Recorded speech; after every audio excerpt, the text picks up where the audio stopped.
नमस्कार। इसरो के इस महाअभियान से जुड़ने के लिए आप सादर आमंत्रित हैं।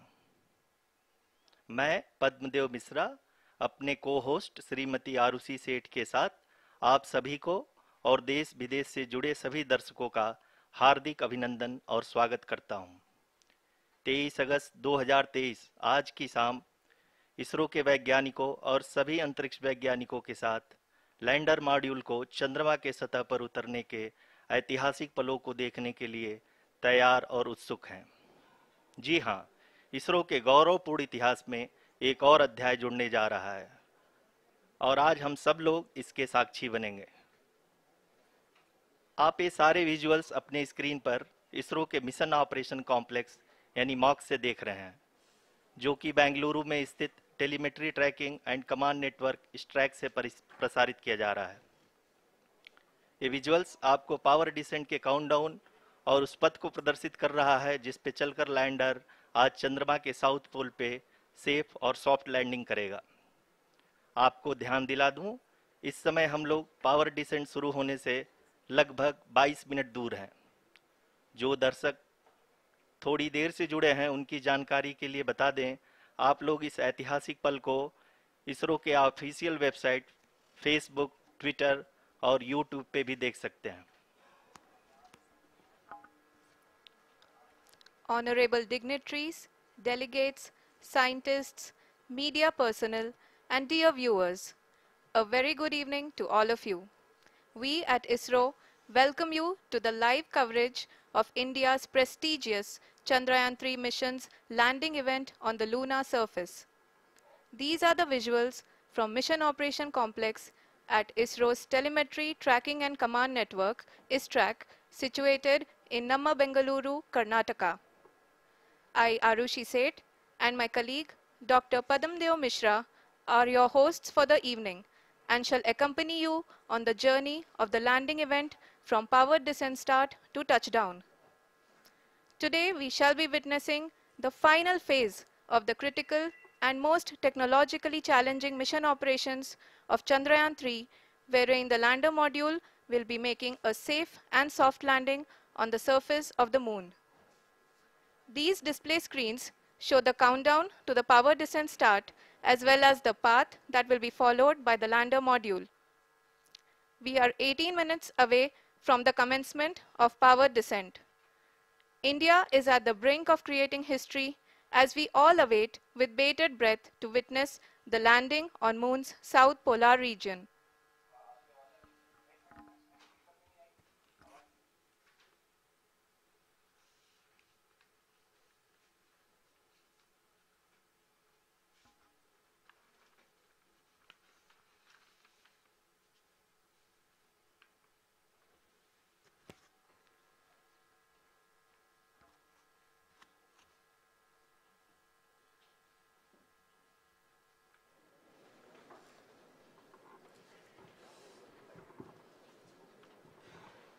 इसरो का पहला मून मिशन चंद्रयान-1 अक्टूबर 2008 में पीएसएलवी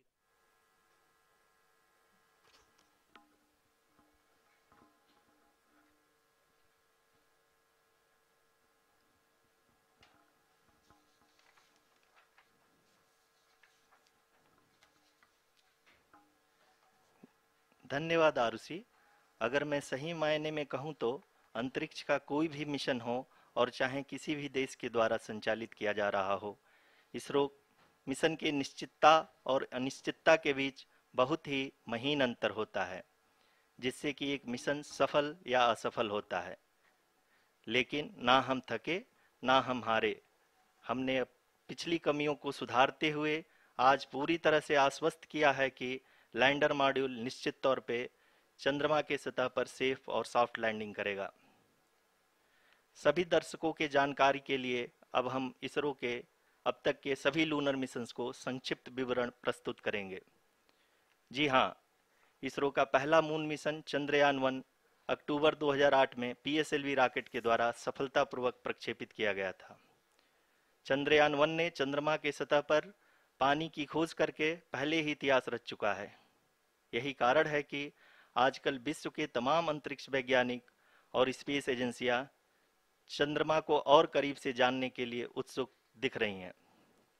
अगर हम बात करें चंद्रयान 2 की, जो इसरो का दूसरा मिशन है, जुलाई 2019 में इसरो के सबसे ताकतवर रॉकेट LVM-3 द्वारा सफलतापूर्वक प्रक्षेपित किया गया था और आज भी लगभग 4 साल बाद यह चंद्रमा के 100 किलोमीटर के सर्कुलर ऑर्बिट में घूमते हुए बहुत ही उत्तम क्वालिटी का डेटा प्रदान कर रहा है। मिशन के प्रारंभ में इसकी आयु 1 साल निर्धारित की गई थी, परंतु LVM-3 द्वारा बहुत ही सटीक इंजेक्शन और मिशन मैनेजमेंट की वजह से चंद्रयान 2 काफ़ी लंबे समय तक कार्यरत रहेगा। अब तक चंद्रयान 2 चंद्रमा के लगभग सभी भागों का चित्र ले चुका है। इसका एक बहुत ही महत्वपूर्ण पेलोड OHRC यानी कि ऑर्बिटर हाई रेजोल्यूशन कैमरा विश्व का सबसे बेहतरीन कैमरा है, जो कि चंद्रमा के सतह का लगातार पिक्चर भेज रहा है। अब मैं ROC जी से निवेदन करूंगा कि वो आप लोगों को इसरो के वर्तमान मिशन चंद्रयान 3 के बारे में बताएं। अभी आपने मिश्रा जी के द्वारा सुना इसरो के अब तक के लूनार मिशंस का विवरण।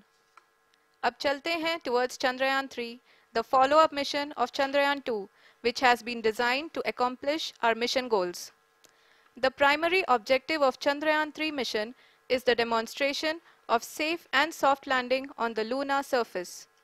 This demonstration is a critical aspect for ISRO's future interplanetary missions.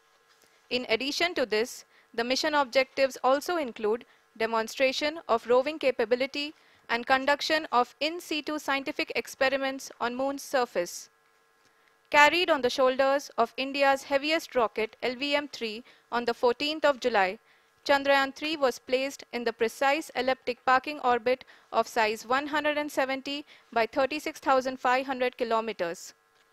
ISRO, in its mission plan of following the incremental trajectory approach, carried a total of 5 earthbound maneuvers. The fifth apogee raising maneuver, which took place on the 25th of July, placed the spacecraft in an orbit of 250 by 1,27,000 kilometers.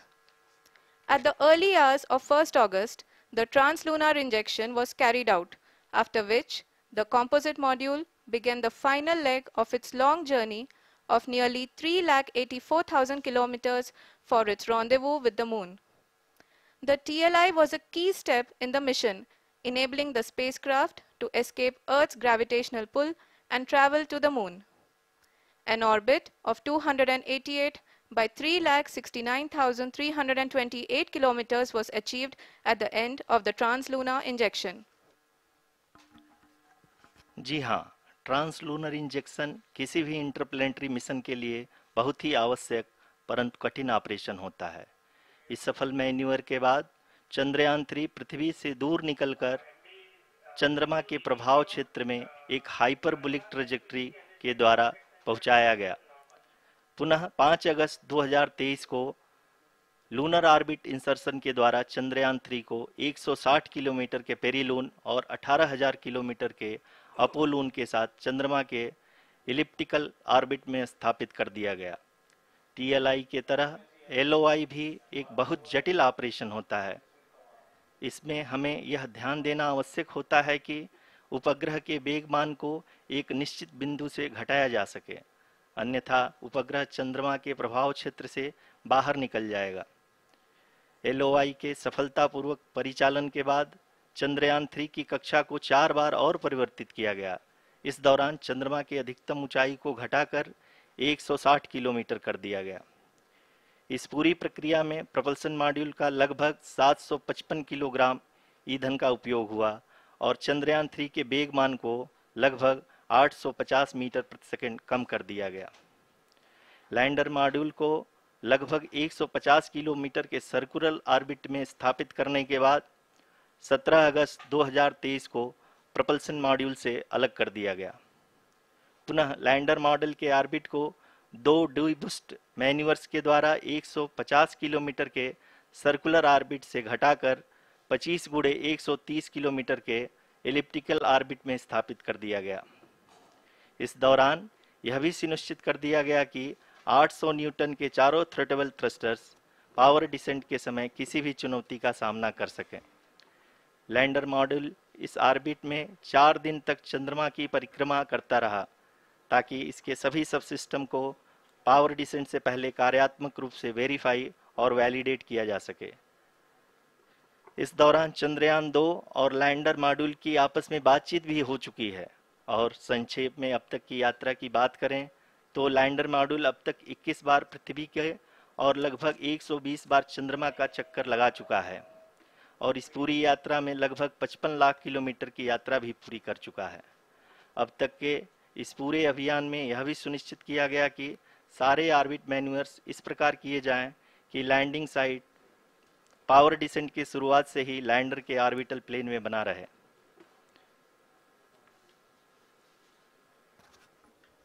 Make it further complicated. That is true indeed. We have arrived at the crucial juncture wherein the orbit plane contains the desired landing site at the start of powered descent. We are also happy to announce that live images from the Chandrayaan-3 lander imager camera is being received continuously. The demonstration of soft landing on the moon's surface is no ordinary feat due to the innumerable challenges and complexities involved. The lander velocity has to be killed from nearly 6,048 kilometers per hour without any aid from the thin and tenuous moon's atmosphere. The lunar dust at the time of landing and the craters and boulders scattered over the moon's surface make it further complicated to achieve this. The new and improved Chandrayaan-3 design has been built after envisaging all the scenarios which the lander module can encounter. With several software improvements, provision for full-level redundancies, a plethora of special tests, namely the integrated hot test, integrated cold test, and lander leg drop tests were carried out for the lander module. The success of these tests has provided great confidence in the performance of all the onboard sensors, propulsion system, and associated guidance, control, and navigation algorithms. The key findings during the tests have enabled to improve the overall system performance. The largely unexplored south pole of the moon has been chosen as the intended landing site, since there is a possibility of finding ice and other minerals which would be vital resources for future explorers. Apart from continuing investigations pioneered by Chandrayaan-1 and Chandrayaan-2, the Chandrayaan-3 mission will also provide invaluable data to the science community around the world. Let us give our viewers a glimpse on the configuration of Chandrayaan-3 mission.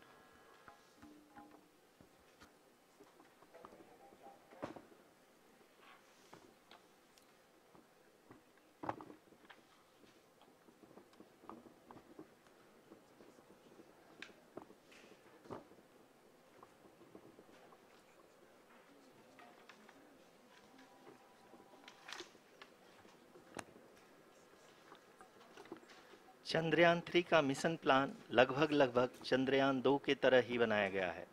यहाँ यह भी सुनिश्चित किया गया है कि चंद्रयान 3 को rocket से अलग होने से लेकर के चंद्रमा के निकटतम कक्षा में स्थापित होने तक सारी गतिविधियाँ चंद्रयान 2 के तरह ही हों। और अब हम यह कह सकते हैं कि यह प्लान पूरी तरह से 100% सफल रहा। हालांकि लैंडर मॉड्यूल के सेंसर्स और प्रोपल्शन सिस्टम को इस तरह से मजबूत किया गया है कि लैंडर पावर डिसेंट के समय किसी भी आपदा से बाहर आकर के मिशन के मुख्य उद्देश्य को पूरा कर सके। इस क्रम में लैंडर के मुख्य सेंसर्स कारा, लासा, LHBC, LDV और LHDAC का कार्यात्मक परीक्षण भी किया जा चुका है। LDV, जो कि पूर्णतः स्वदेशी तकनीकी से बनाया गया एक नया सेंसर है, इसका मुख्य कार्य लैंडर के वेलोसिटी को तीनों अक्षों में कंप्यूट करना है। पावर डिसेंट के दौरान लैंडर के सटीक पोजीशन और वेलोसिटी का ज्ञान होना बहुत ही आवश्यक है। लिराप यानी laser inertial referencing and accelerometer package इस कार्य को पावर डिसेंट के दौरान बखूबी निभाएगा। ट्रैजेक्टरी जनरेशन, जो कि चंद्रयान 3 मिशन के लिए बहुत ही अहम है, क्योंकि हर ऑर्बिट मैन्यूवर के बाद यह सुनिश्चित किया जाता है कि लैंडर की मिशन ऑब्जेक्टिव को ना बदले। इस क्रम में मैं यह भी आपको बता दूं कि ऑर्बिट डिटर्मिनेशन, जो कि उपग्रह के पोजीशन और वेलोसिटी को बहुत ही एक्यूरेटली बताता है, एक बहुत ही कठिन और जटिल कंप्यूटेशन और एस्टिमेशन होता है। यहाँ यह भी जानना महत्वपूर्ण है कि चंद्रयान 2 का OHRC पेलोड अब तक काफी ऊंचे स्तर का डैम प्रदान किया है, जिसके फलस्वरूप लैंडिंग साइट की सीमा को बढ़ाकर 4x2.4 किलोमीटर कर दिया गया है, जो कि पावर डिसेंट के दौरान सॉफ्ट लैंडिंग कराने में काफी सहायक सिद्ध होगा। Apart from the sensors, Chandrayaan-3 is equipped with a suite of sophisticated payload instruments. While Chandrayaan-1 and Chandrayaan-2 orbiter have provided abundant remote sensing data of Moon, equally important are the on-site localized measurements that provide ground truths. Lander and rover have payloads which are completely new and will perform in situ analysis of lunar surface. The two spectroscopes on rover, APXS and LIBS, will actively measure the surface elemental abundances at the landing location and surrounding area. The lander carries a seismometer ILSA that can sense impact events and lunar quakes. The thermal probe CHAST will measure the temperature profile and thermal conductivity of Moon's regolith. The Rambha payload will carry out lunar ionosphere studies, while the laser retroreflector array shall be a passive location indicator for future spacecraft equipped with laser altimeter. The propulsion module has not been left behind, and an experimental shape payload has been added to it as a value addition. It will help in understanding the nature and characteristics of water-rich planets and will also aid in the future study of potentially habitable exoplanets. We are minutes away from the start of powered descent. The entire powered descent shall be carried out by the onboard autonomous landing sequencer, or ALS, which is a series of instructions preloaded to the lander module. These instructions include the commands to be executed, data to be collected and analyzed, and decisions to be made and executed autonomously throughout the powered descent.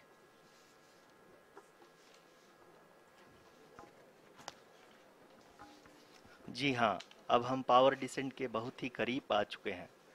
हम आपको बताते चलें कि power descent को कुल 4 चरणों में बांटा गया है। सबसे पहले आता है रफ ब्रेकिंग फेज, जिसमें लैंडर की ऊंचाई को चंद्रमा की सतह से 30 किलोमीटर से घटाकर 7.4 किलोमीटर कर दिया जाएगा। इस पूरी प्रक्रिया को पूरा करने में लगभग 11.5 मिनट लगेगा और इसका समानांतर वेग 1680 मीटर प्रति सेकंड से घटाकर 358 मीटर प्रति सेकंड हो जाएगा। We have continuous flow of lander telemetry data from ISRO's Deep Space Network IDSN-32 located in Belalu, Bengaluru. The data is being acquired real-time by station and is flown to the Mission Operation Complex through our communication links. In addition to it, we also have support from ESA and JPL DSN stations. There will be no ground intervention once the ALS takes charge. The preparation for today's event had started 48 hours before, wherein various pre-selections and uplinking of parameters for the autonomous landing sequence were carried out. The whole descent is divided into 4 phases: the rough braking phase, the attitude hold phase, fine braking phase, and the local navigation phase or the terminal descent phase.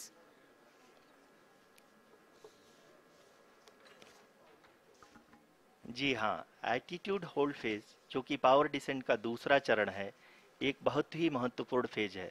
इस 10 second के small duration के दौरान lander के 2 महत्वपूर्ण sensor कारा और Lasa lander की ऊंचाई की गणना करेंगे।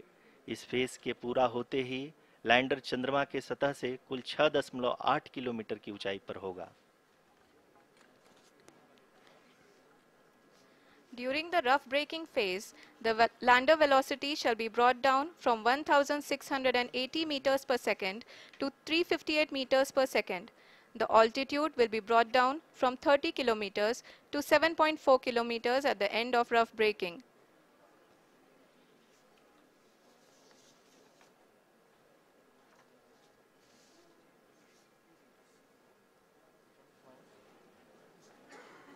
Currently,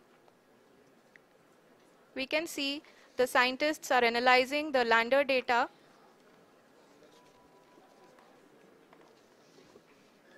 जी हाँ, हम ये देख सकते हैं कि मिशन ऑपरेशन कॉम्प्लेक्स रूप में बैठे सभी वैज्ञानिक ये जो भी डेटा देख रहे हैं वो डीप स्पेस नेटवर्क आईडीएसन 32 के द्वारा प्रोवाइड किया जा रहा है।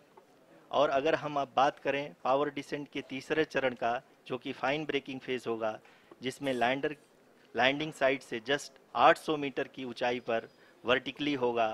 इस चरण को पूरा होने में लगभग 3 मिनट लगेंगे और इस चरण के पूरा होते ही लैंडर की वेलोसिटी लगभग शून्य हो जाएगी। The scientists here at ISTRAC are glued to their systems, analyzing all sorts of complex data. We are very close to the power descent, to the start of the power descent phase.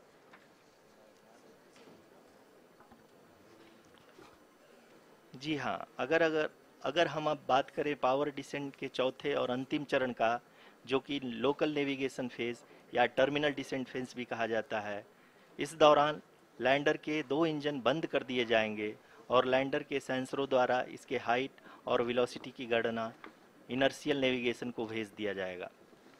इस दौरान मैं अपने screen पे mission operation complex में बैठे सभी मान्यगणों को देख सकते हैं, जो कि बहुत ही उत्सुकता के साथ टेलीमेट्री डेटा को देख रहे हैं। अभी हम लोग पावर डिसेंट शुरू होने से जस्ट कुछ ही पल दूर हैं।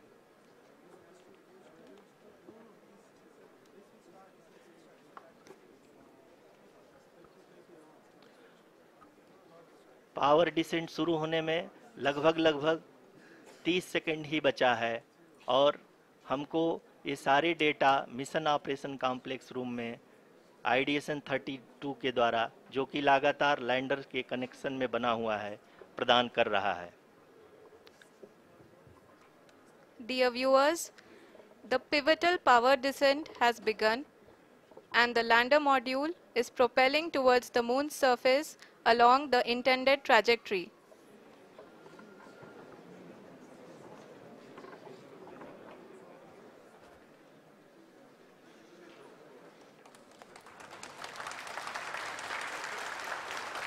जी हाँ, अब हम देख सकते हैं रफ ब्रेकिंग फेज की शुरुआत हो चुकी है।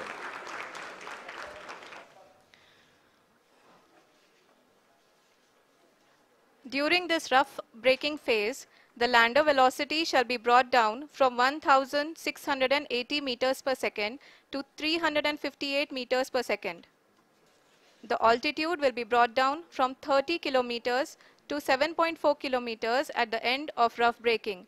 All this in the duration of 690 seconds or 11.5 minutes. Currently, the Laser Inertial Reference and Accelerometer package, LIRAP, is aiding in the navigation. जी हाँ, अभी आप अपनी स्क्रीन पे देख सकते हैं कि लैंडर अब तक कुल 191 किलोमीटर हॉरिजेंटल दिशा में चल चुका है और अभी तक इसकी वेलोसिटी लगभग 31 किलोमीटर बनी हुई है।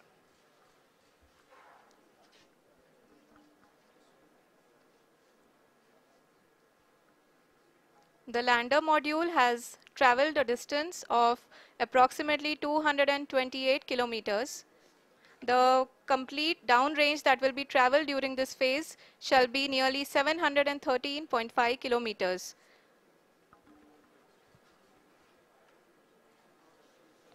जी हाँ, कुल 745 किलोमीटर के इस रफ ब्रेकिंग फेज में आप देख सकते हैं कि हम लोग लगभग अपनी यात्रा 20% कंप्लीट कर चुके हैं।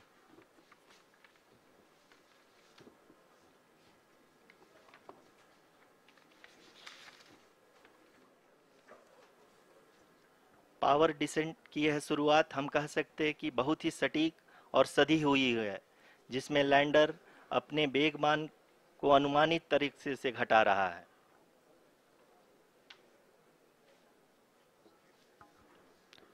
The altitude of the lander module will reduce from 7.4 kilometers to 6.8 kilometers. During the next phase, which is going to be the attitude hold phase, we can currently see that the altitude of the lander module is nearly 31 kilometers. Arushi, अभी हम इस ground trace को देखते हुए कह सकते हैं कि रफ ब्रेकिंग फेज की शुरुआत बहुत ही अच्छे तरीके से हुई है।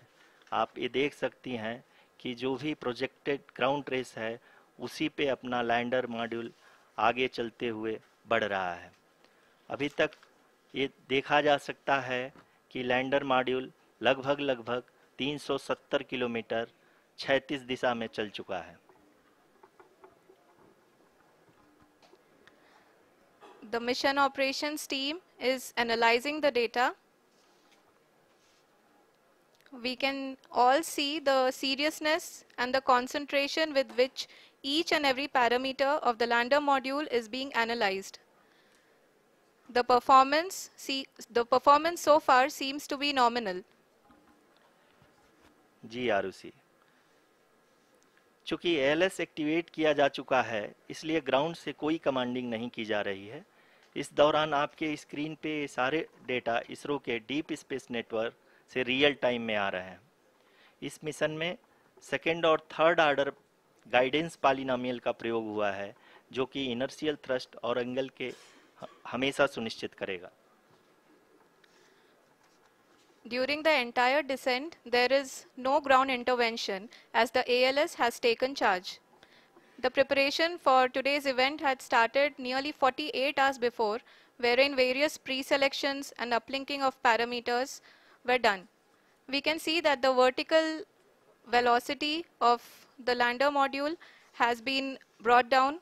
It is continuously coming down. And the ALS had already been initiated 1 hour before the scheduled time of the power descent start. Following this, the throttleable engine electronics module, the TECM, was switched on and lander was oriented to the favorable attitude. जी हाँ, आप अपनी screen पे देख सकते हैं कि lander module जिसकी शुरुआत में वेलोसिटी 1680 मीटर पर सेकंड थी, लगभग 1150 मीटर पर सेकंड हो चुकी है, जो कि एक बहुत ही मैजेस्टिक शुरुआत कही जा सकती है इस रफ ब्रेकिंग फेज के लिए।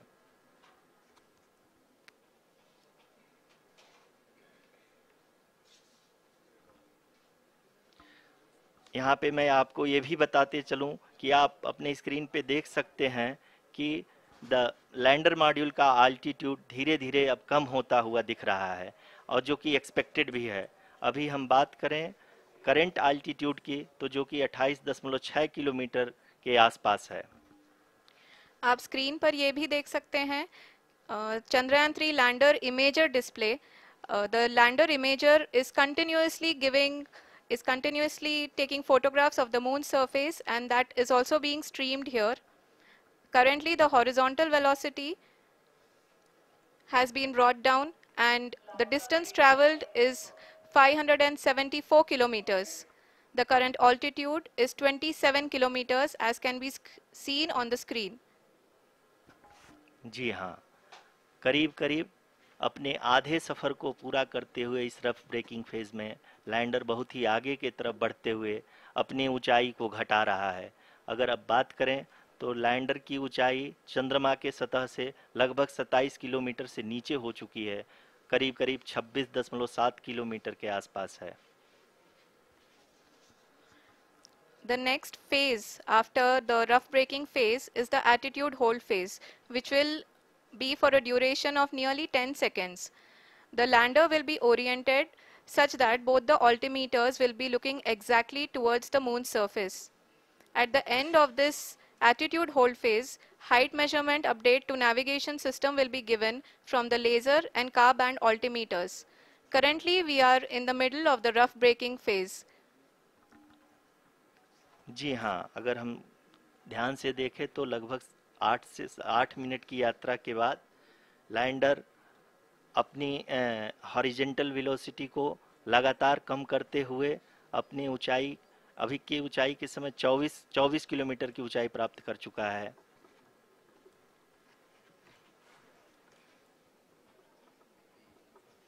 अब तक के आंकड़े को देखते हुए हम कह सकते हैं कि लैंडिंग पूरी तरह से नॉमिनल है। यहाँ पर हम देख सकते हैं कि हॉरिजेंटल वेलोसिटी लगातार कम होती हुई दिख रही है।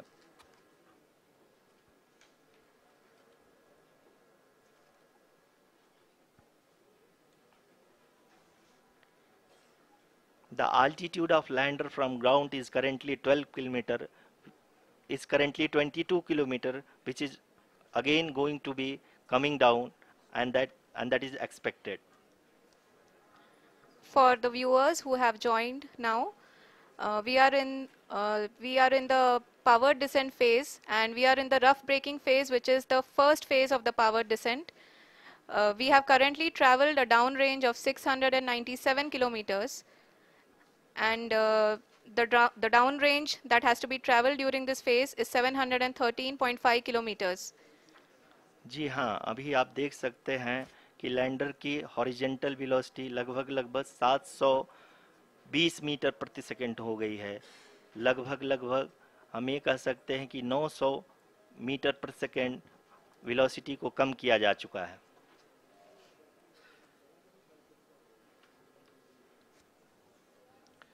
At the same time, we can see the altitude of the lander is just 17.8 kilometer from the moon surface, which is going to be around 7.4 at the end of the rough braking phase.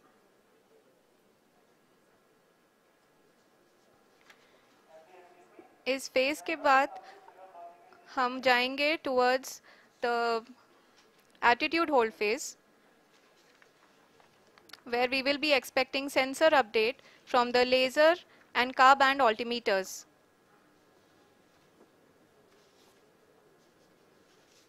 We can see the visualization of the lander module moving towards the moon's surface.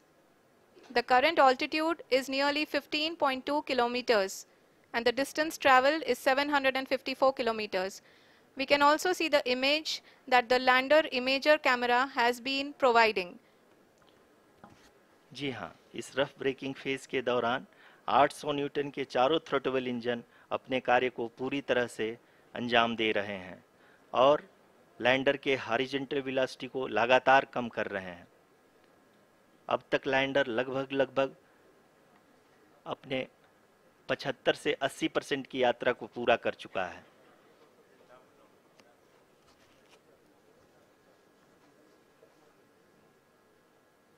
After the rough braking and the attitude hold phase, we shall be having the fine braking phase, which will continue for nearly 3 minutes. The whole phase is being driven by the autonomous landing sequencer, and there is no intervention from ground. जी हाँ आरुषि, अभी आप अपनी screen पे देख सकती हैं कि जो 10 किलोमीटर के आसपास है। जी हाँ, हम अपने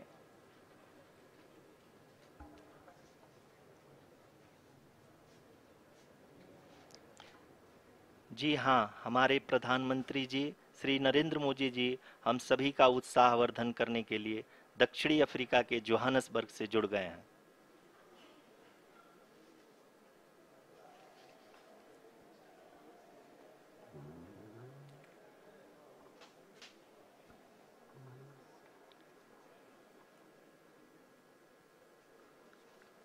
Yes, we are privileged to have with us Honorable Prime Minister of India, Shri Narendra Modi ji, who has joined us from South Africa's Johannesburg to encourage us.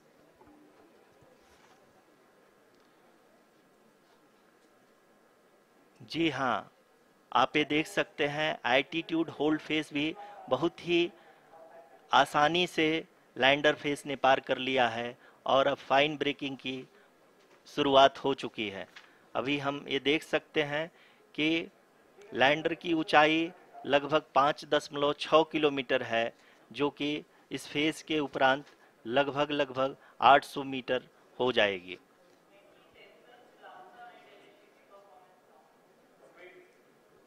We can hear from the mission operations team that the sensors are performing nominally. And we are currently in the midst of the fine braking phase, which is going to continue for 3 minutes, and the altitude is going to be reduced to nearly 800 meters at the end of this phase. जी हाँ, जैसा कि आरुषि जी ने बताया कि लगभग 3 minute के उपरांत lander की हाइट लगभग 800 मीटर वर्टिकली होगी और यहाँ पे लैंडर की horizontal velocity, vertical velocity, even down range भी लगभग लगभग शून्य होगा। We can see the visual of the lander module, and we can see that the downrange traveled is nearly 831 kilometers.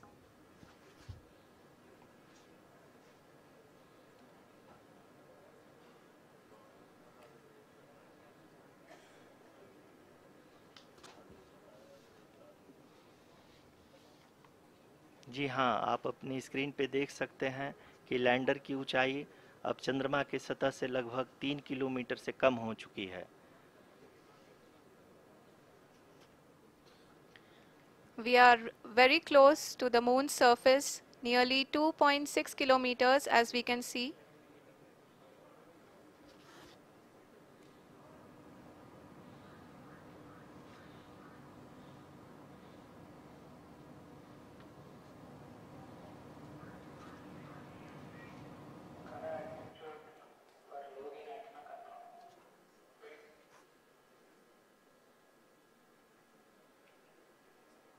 जी हाँ, अभी आप देख सकते हैं कि लैंडर की ऊंचाई लगभग लगभग 1 किलोमीटर के आसपास है।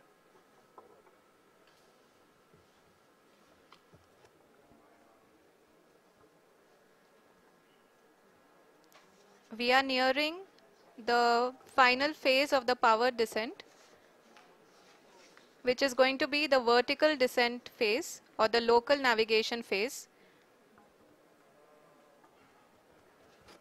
जी हाँ, अब हम फाइन ब्रेकिंग वेव के एकदम करीब आ चुके हैं। हाँ, आप तालियों के गड़गड़ाहट से सुन सकते हैं कि हम लोगों ने तीसरे चरण को भी बहुत ही सफलतापूर्वक हासिल कर लिया है और अभी हम वर्टिकल डिसेंट फेज में आ चुके हैं, जिसकी शुरुआत भी बहुत ही अच्छे ढंग से हो चुकी है।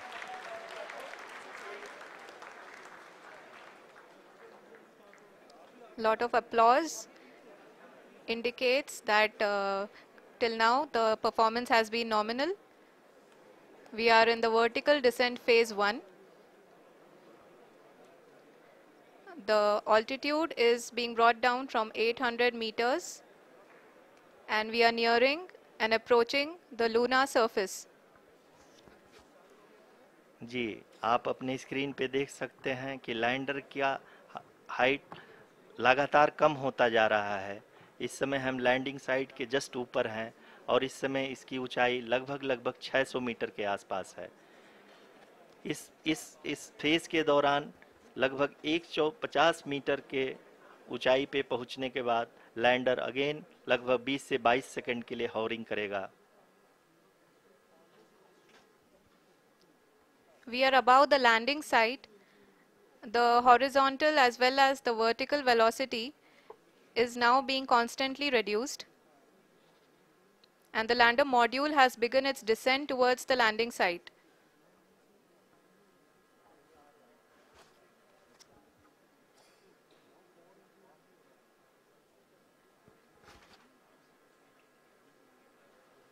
जी हाँ, आप अपने स्क्रीन पे देख सकते हैं ये जो पथ निर्धारित किया गया है, लैंडर पूरी तरह से उसी को ही फॉलो कर रहा है। इस समय हम लगभग 200 मीटर की हाइट से भी कम आ चुके हैं।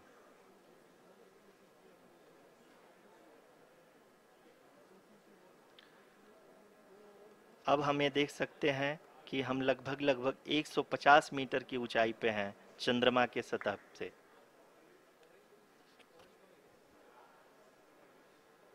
We are approaching the vertical descent phase 2, which will have the lander module hovering at nearly 150 meters above ji the हाँ, lunar surface.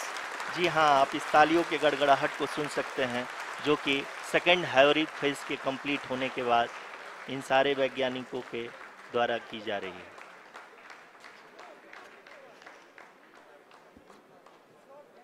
जी हाँ, आप अगर फिर से ध्यान से देखें तो एल्टीट्यूड पुनः कम होता जा रहा है। अभी हम लोग लगभग 135 मीटर की ऊंचाई पे हैं। The sensors that are updating at this point are providing confirmation of the safety of the landing site. As expected, the retargeting is going on and this is a very good signature for the lander. अभी आप ये देख सकते हैं कि lander की ऊंचाई लगभग 65 मीटर के आसपास बची हुई है।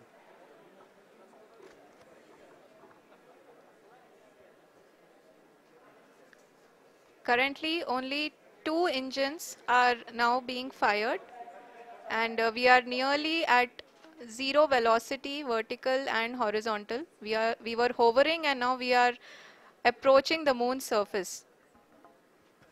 धीरे धीरे लैंडर की वेगमान को कम किया जा रहा है और हम अब लगभग 50 मीटर से भी कम आ चुके हैं। We can see the Honorable Prime Minister, Shri Narendra Modi ji, who is here to encourage us, and he is critically looking at the visuals.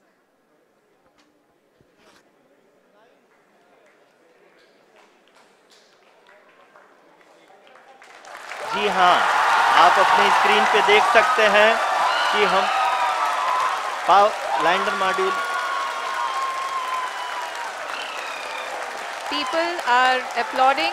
Let us all wait to hear from the Secretary Department of Space and Chairman ISRO, Shri S. Somnath.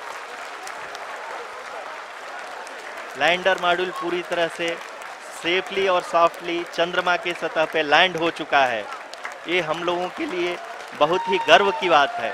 Hindi में एक कहावत है कि चंदा मामा दूर के, लेकिन अब हम ये कह सकते हैं कि चंदा मामा अपने घर के। बहुत ही उम्दा। The hard work of the entire ISRO community has come to fruition.